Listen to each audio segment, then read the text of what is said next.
December 2024 இல் முக்கிய கிரகங்களின் நிலையைப் பற்றி பேசுகையில் ராகுவின் நிலை நன்றாக இல்லை.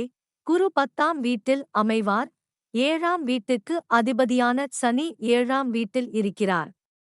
கேது 2வது வீட்டில் இருக்க வாய்ப்புள்ளது. இது மிகவும் சாதகமாக கருதப்படவில்லை. ஆற்றல் கிரகமான செவ்வாய் 4ஆம் வீட்டின் அதிபதியாகவும் 9ஆம் வீட்டின் அதிபதியாகவும் இந்த மாதம் வக்ர நிலையில் இருக்கப் போகிறார். இதனால் தொழிலில் ஏற்றத்தாழ்வுகள் ஏற்படும்.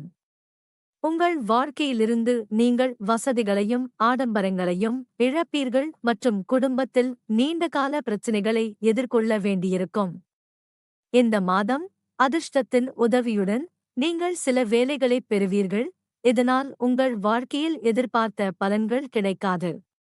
தொழில் தொடர்பான கிரகமான சனி உங்கள் 7வது வீட்டில் இருப்பதால் உங்களுக்கு சாதகமற்றதாக தெரிகிறது. சனியின் இந்த நிலை காரணமாக உங்கள் வேலையில் பிரச்சினைகள் ஏற்பட வாய்ப்பு உள்ளது. இது உங்களை கவலையடையச் செய்யும். நீங்கள் வணிகத்துறையுடன் தொடர்புடையவராக இருந்தால் 7வது வீட்டில் சனியின் நிலை உங்கள் வணிகம் தொடர்பாக ஏற்ற தாழ்வுகளை குறிக்கிறது. இந்த மாதம் எதிர்பார்த்த லாபம் கிடைக்காது.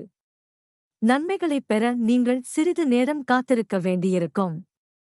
நீங்கள் வணிகத்துறையுடன் தொடர்புடையவராக இருந்தால் அதிக லாபத்தைப் பெறுவதில் தடைகளை நீங்கள் சந்திக்க நேரிடும் மற்றும் உறவுகளில் திருப்தியின்மையையும் நீங்கள் உணரலாம். உங்கள் வணிக கூட்டாளர்களுடனான உங்கள் உறவில் சில சிக்கல்களை சந்திக்க நேரிடும். இதைத் தவிர நீங்கள் கௌரவமும் மரியாதையும் பெறும் நிலையில் இருக்க மாட்டீர்கள். உங்கள் சக ஊழியர்களுடன் சில சச்சரவுகளையும் சந்திக்க வேண்டியிருக்கும்.